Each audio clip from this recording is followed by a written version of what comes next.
بسم اللہ الرحمن الرحیم۔ آج میں داماد رسول خلیفہ سوم حضرت عثمان رضی اللہ تعالی عنہ کی شان میں کچھ کلمات گوش گزار کرنا چاہتا ہوں کہ حضرت عثمان رضی اللہ تعالی عنہ کتنے خوش نصیب انسان ہیں کہ حضرت عثمان رضی اللہ تعالی عنہ پہ محمد مصطفیٰ بھی راضی تھے اور محمد مصطفیٰ کے خدا بھی راضی تھے، کیونکہ یہ اللہ کے قرآن اور رسول اللہ صلی اللہ علیہ وآلہ وسلم کے فرامین سے ثابت ہوتا ہے کہ عثمان پہ محمد مصطفیٰ بھی راضی تھے اور حضرت عثمان رضی اللہ تعالی عنہ پہ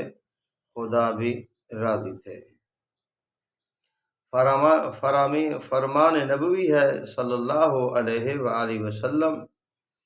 رسول اللہ صلی اللہ علیہ وآلہ وسلم فرماتے ہیں کہ میں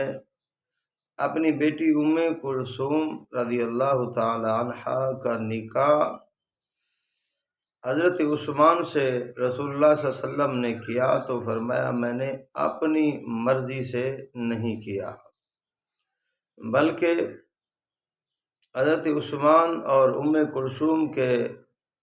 نکاح میں مرضی اللہ کی تھی اور یہ مجھے وحی کے ذریعے بتایا گیا، تو پھر میں نے اپنی بیٹی ام کلثوم کا نکاح عثمان کے ساتھ کیا۔ تو آپ اس بات سے اندازہ لگائیں کہ حضرت عثمان رضی اللہ تعالیٰ عنہ کتنے بابرکت اور خوش نصیب انسان ہیں کہ رسول اللہ صلی اللہ علیہ وسلم کے داماد بن رہے ہیں اور نکاح کے اندر مرضی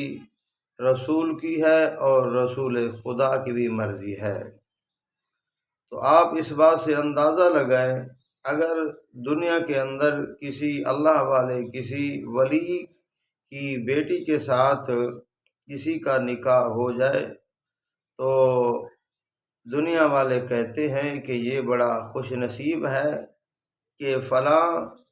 اللہ والے فلاں بزرگ کی بیٹی سے اس کا نکاح ہوا، اس کی شادی ہوئی، یہ بڑا خوش نصیب انسان ہے۔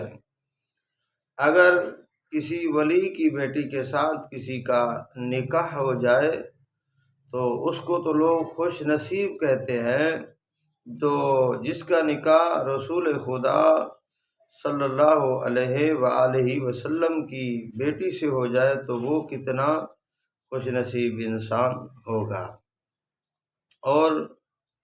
آخری وقت تک رسول خدا صلی اللہ علیہ وسلم حضرت عثمان پر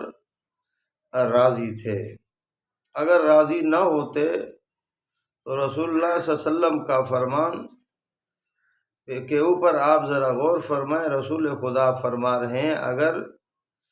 میری 40 بیٹی بھی ہوتی تو یکے بعد دیگرے اگر وہ وفات پاتی تو میں عثمان رضی اللہ تعالیٰ عنہ کے بارے فرما رہے ہیں میں عثمان کے نکاح میں دیتا ہوں۔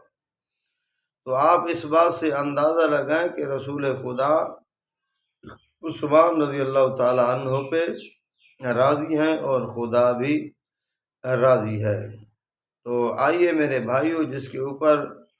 رسول خوش ہوں اور رسول خدا راضی ہو، ہم ان لوگوں کے اوپر راضی کیوں نہ ہوں، ہم ان لوگوں سے محبت کریں، پیار کریں، تو انشاءاللہ اللہ ہمیں